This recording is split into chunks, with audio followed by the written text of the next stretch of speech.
Hi guys, this is Summer Susie. Welcome to my channel. Ngayon guys, magluluto ako ng special na pininyahang manok. So guys, pasensya na kayo sa boses ko at medyo inuubo tayo. So guys, ituturo ko sa inyo guys kung ano yung mga ingredients natin. Okay? So guys, eto, meron akong 2 chicken guys. Ito, 2 manok. Bali 2 kilo. So hiniwa ko ng ganito, medyo malaki-laki.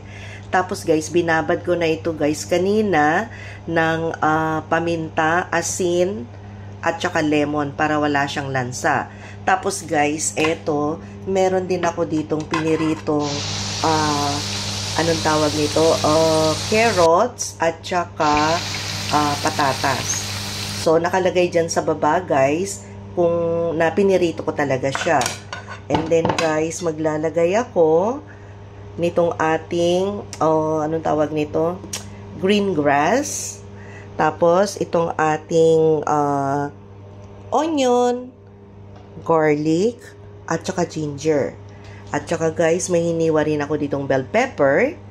And then guys, kaya to special, aside from the pineapple chunk na ilalagay ko, maglalagay ako guys nitong cream keso. Ayan. Hindi naman natin guys iubos to, siguro mga kalahati lang. So ito yung magpapalasa ng ating pininyahang manok. So guys, di ba naiiba siya? So guys, i-half cook natin guys itong ating chicken. Ayan.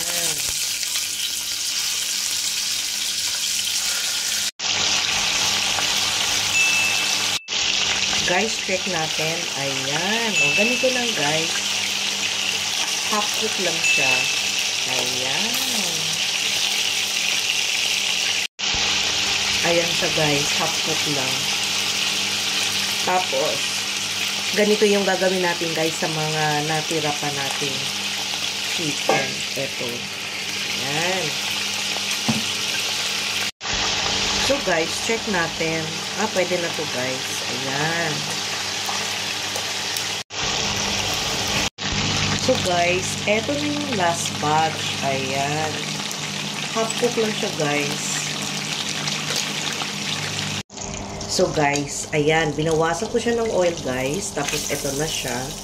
So the same pot din ang ginamit ko. So unahin natin ang ginger guys. Ayan. And then the garlic. So hintayin natin mag-translucent itong ating garlic. Saka natin ilagay ang ating onion. Then guys, isabay na natin itong onion at saka yung lemongrass.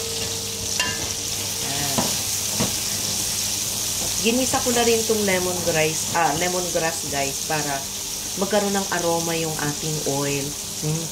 Ang bango. O diba? Ito guys, buhos natin. Ayan.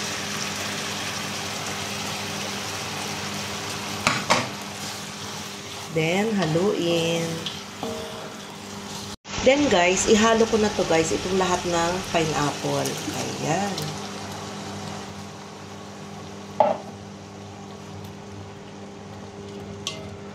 Ayan. Actually, guys, itong pineapple, guys, decoration lang.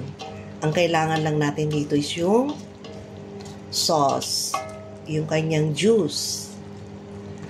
Okay, so isimmer natin to guys for about 10 minutes. So, takpan na natin guys, ha?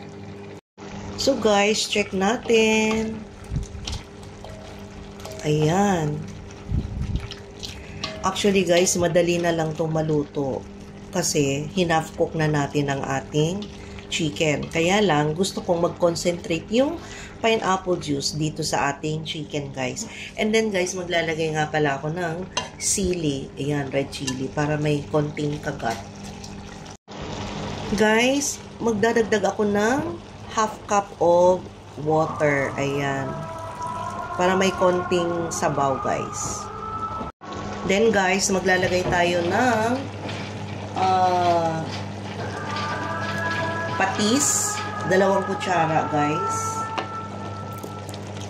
Ayan. And then, konting paminta, pampabango. Ayan. Konting bitchin lang, guys. Ayan.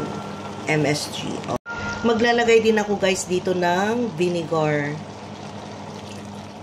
2 kutsara, guys. Ayan. Para maglalaban yung asim, alat, at tamis. Then, guys, simmer natin for 5 minutes, guys. So, guys, after 5 minutes, ilalagay ko na, guys, itong ating piniritong carrots and potato. Guys, eto na moment of truth. Ilalagay na natin itong cream queso. Ayan. Konti lang, guys. Half lang nitong ating can. Ayan. Then, halu-haluin natin, guys. Guys, mukhang kulang yung ating cream queso. Ilagay ko na lahat, guys, para mas creamy. Ayan. So, guys, ito na siya ngayon, guys. So, guys, luto na siya, guys. So, pwede na natin siyang tikman. Natikman ko na siya kanina, guys. Ang sarap-sarap. Ayan.